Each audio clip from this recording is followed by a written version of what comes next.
Mars, lover of all things iconic, and y'all have summoned me for this Mowalola Spring Summer 25 Runway Report, and I'm here to give it to you because I have a lot of thoughts. But before we get into that, if you're new here, hi, I'm Mars, lover of all things iconic. I talk about all things fashion, from runway reports to red carpets. I'm also a creative director, so I design. I'm also a podcast host. I host a creative podcast, and I get into all things creative and fashion. So if you're into those things, I also give you a little bit of beauty and fashion. I also give you a bit of beauty and lifestyle every now and then. So if you're into that, make sure you click the subscribe button, like as well. Leave me a comment at the end of this video because I really would like to know what your thoughts are on this show. Okay, so Mowalola Spring Summer 2025. Let's get into it, shall we? Now, the first picture that came down my timeline of this show was Mowalola surrounded by models who are dressed exactly like her. And what they have on is red latex tops with Ebony written across it. Then they have red mini skirts to match.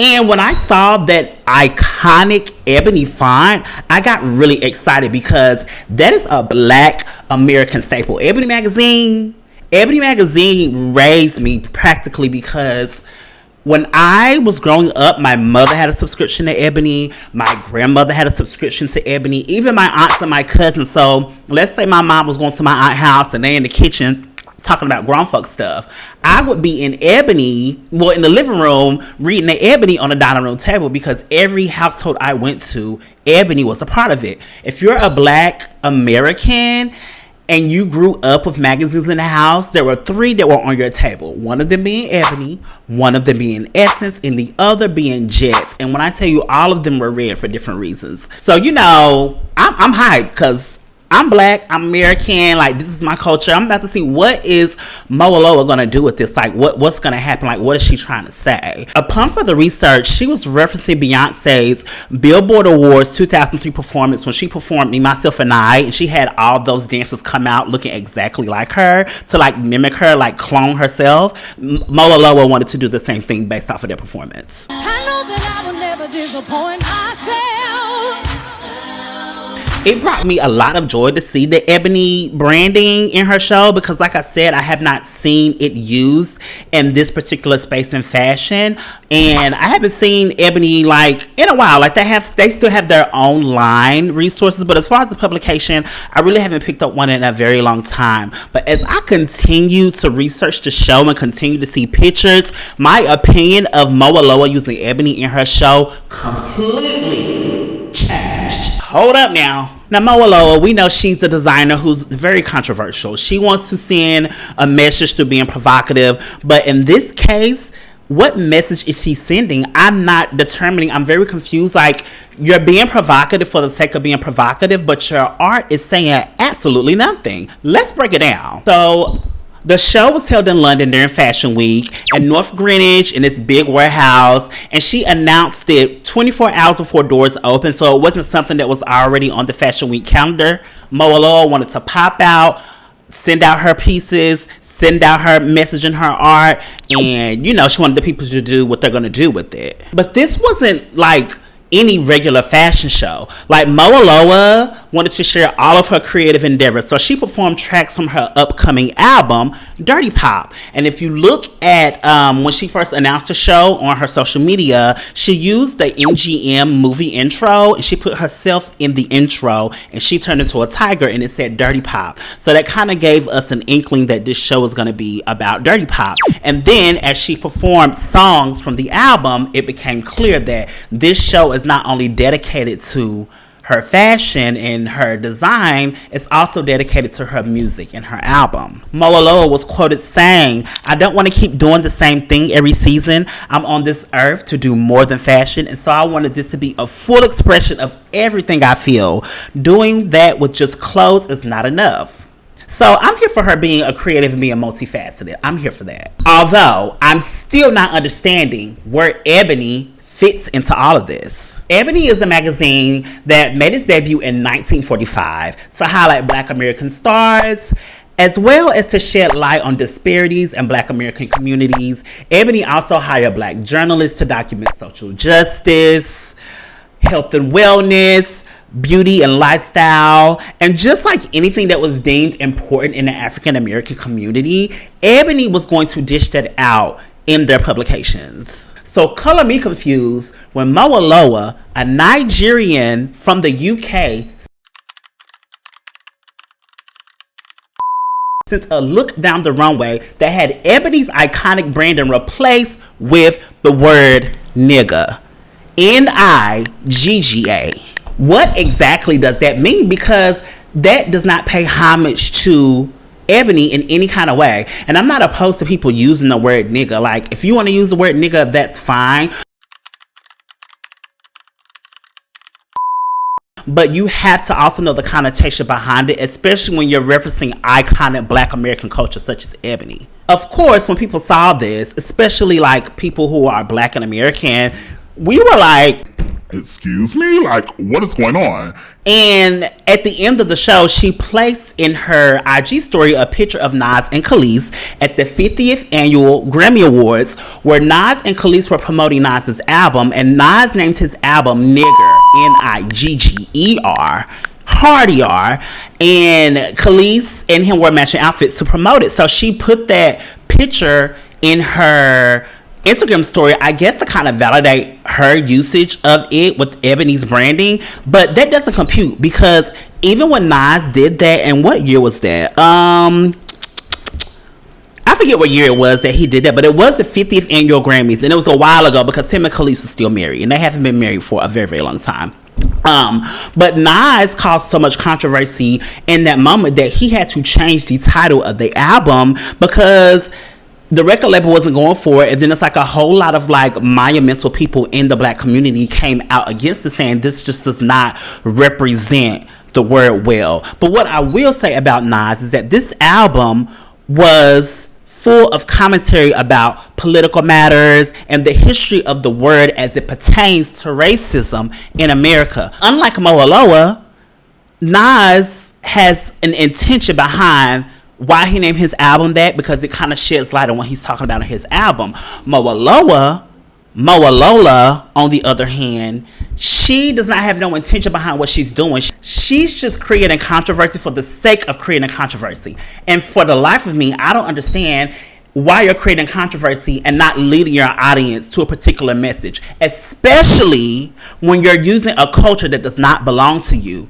Black American culture is not part of your culture. This is not your lived experience. This is not just something that you can pick up, throw it to your audience, and then run away and say, well, it is what it is. It means what it means.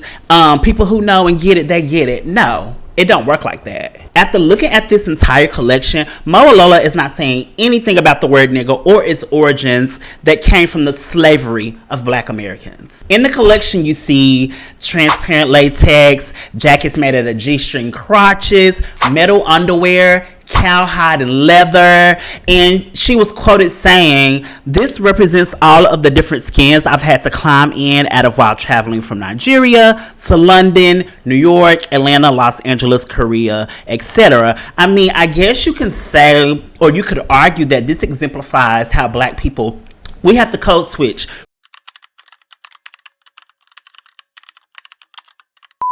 when we're in certain environments. So I guess she could use that as saying that's why she used the different textures and fabrics in the show, but that still does not make sense to why you use Ebony as a reference in this collection. Along with Ebony, there's also a lot of references to Michael Jackson in this collection, another iconic Black American figure. She has pictures of Michael Jackson on some of the clothes, and she also has pictures of Michael Jackson on the Ramoa luggage. I guess she had a collaboration with Ramoa, and she said that her album Dirty Pop was made in homage to Michael Jackson, Dean Blunt, Young Thug, and Peaches. So it makes sense as to why Michael Jackson was referenced in the collection. But from the music that I heard, was Michael Jackson in the room? Because, baby, I didn't hear the homage. I'm sorry. What I heard sounded a mess.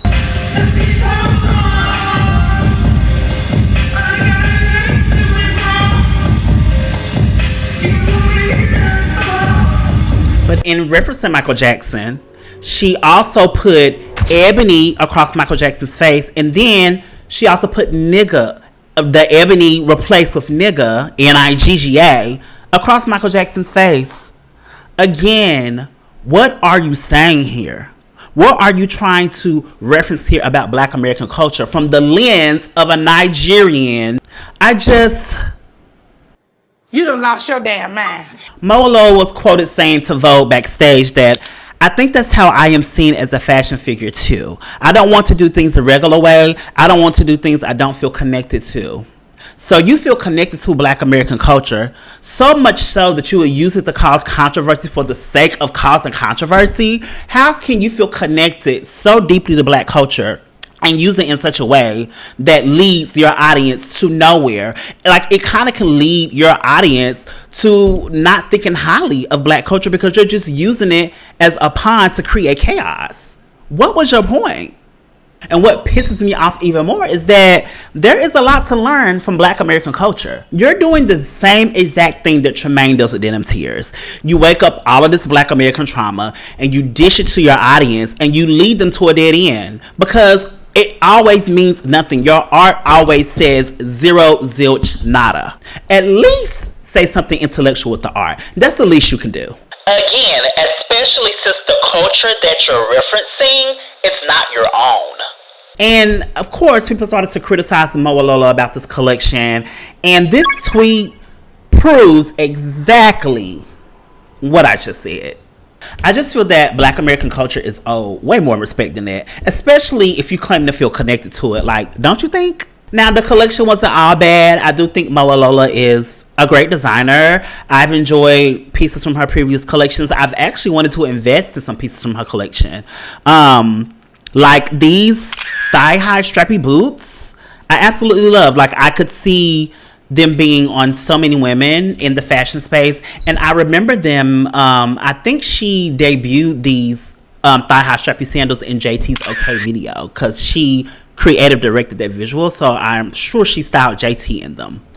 I really love the Naked Apron. It reminds me of the Naked Trench from her former collections, as well as the skirts and pants from her fall 2023 collection. They also had this whole like naked imprint on the apparel, which her fall 23 collection also has Black American culture references. My favorite piece by far from the collection would have to be the metal underwear. I just thought that piece was so innovative, and I thought it really like shook the table a bit, and I wish you would have tapped into that a bit more because I would love to see more pieces using that technique. This huge leopard shoulder bag, I love the shape of it, love the size of it. Definitely think this was a standout piece from the collection. Given all the bags that she sent down the runway, this is the one that kind of popped out to me. It was also nice to see Mowalola use a plus size model in her collection this season, and she made the plus size models just as sexy as their thinner counterparts. And I'm always going to give kudos to a designer for being size inclusive because that's important in the fashion space, especially when you're a Black designer, because you know what a Black woman's curvy body needs and what it looks like and how to cater to that demographic. Mowalola also quoted to Vogue.com, I don't really want to say what this is all about. I just want people to feel what it is, because in her eyes, what's understood shouldn't be explained. Yeah. So I was like, I want more. Yeah. And I'm like, I feel like every time I do something, I'm like, I want more. So it's just like, give me more. Okay, Brittany. Give me more. Oh, Mowalola, no one understands this collection, and you have some explaining to do. Of course, you have people who are fans of you who are going to eat it up. You're connected to Kanye. They'll basically eat up anything that you and him put out. But they don't think about anything. They don't think about the larger context of things. They don't think about the larger interpretation of art and what it actually means. So, of course, those people are going to defend you. They're going to take up for you. But you have Black American fashion intellects like me, even Black American art intellects, who are just not going to let you get away with just like using our culture to create controversy and to provoke people and not actually say anything with the art. Like, that's just not going to fly. And you're going to have to be held accountable for that. Like, it's disrespectful. Like, there's no other way that I can put it. It's disrespectful to Black American culture. Like, to use it and not do nothing with it. Use your own culture. There's many things going on in the UK that is racist based. There's many things going on in Nigerian culture that you could have referenced that would cause people to have a reaction that would cause controversy. And this is not your first time doing something like this, because last season, and correct me if I'm wrong, last season you did the same thing. You pulled from a culture that was not your own, and you got yourself in some hot water because you sent a Saudi Arabian skirt down the runway with Muslim sacred text on it that read, "There is no God but God. Muhammad is the messenger of God." And it's just like you're playing with people's religions for the sake of art. But again, what was your point of sending that flag down the runway? You still have yet to even explain it. And when you were first called out about it, you got defensive. Like, you were blocking people, you were going back and forth with people on social media. This is not your culture. You can't just take things from people's cultures and then not want to be held accountable for it when you criticize. Why do you think your art is above criticism? It's not. No art is above criticism. Actually, art is made to elicit a response. And depending on the response you get, your responsibility as the artist is to make it plain as possible to your audience exactly what you're saying. Because intentions can get muddled a bit. I'm an artist. I get it. I can make something. My intentions can be one thing, but the way that people react to it can be something completely different. And when that happens, it's in my best interest to let my audience know what my intention was. And to also apologize if my intentions did not come across. Because my intentions and the actual impact are two different things. And when you're an artist, you have to be prepared to respond to both. Of course, people ran to Twitter to criticize her show because what the fuck? Nobody knows what's going on. And she's getting out of pocket, calling people broke roaches and just being real defensive. But again, you're not explaining anything about what the art is actually saying. And I get it. Artists we're sensitive about our shit. So you can be sensitive about it. You can be defensive about it. But you need to grow up just a bit, because it would be in your best interest in this moment, while the intention is on you, to enlighten people about your collection. I know you worked hard on it. I know you put a lot into it. So let people know exactly what it means and what you meant. And maybe they'll see it in a different light. But you're so stuck on being defensive, and you're so stuck on wanting to be right when clearly you're in the wrong once again. And to make matters even worse, fans of Mowalola were also disgusted that she was sitting backstage with Ian Connor. If you don't know who Ian Connor is, he is a mediocre stylist who has over 30 rape allegations. Also part of the whole Kanye West camp. And supposedly there's rumors that they are engaged. And it just boggles my mind that someone can have that many rape allegations and you still want to find yourself attached to them. Especially in this moment. But that's a whole different video for a whole different day. I will say, Mowalola is a huge Nicki Minaj fan. So her dating or being engaged to a rapist, it tracks. And do with that what you will. As a Black American, I'm not saying that you can't have an affinity for our culture, because we are the culture. When it comes to this fashion shit, Black American culture runs it worldwide, which you already know because you reference it a lot in your own art. So you know what to give. You know what to give. What I am saying is that when you reference Black iconic culture like Ebony magazine, you better be saying something with the art. And the message better be real clear and not disrespectful, because what is your point? And that's all I have for Good Mowalola at this point. I mean, did you enjoy the show? What did you think about when you seen this come down the runway? And I want to hear different perspectives. So please meet me in the comments and let's talk about it. Don't forget to subscribe if you like Runway Reports. I do rare carpet reviews. I do brand breakdowns. Anything in fashion I'm doing. And like I said, I do lifestyle beauty content as well. So give me a follow, give me a share, give me a like, and I'll see you for the next Runway Report. You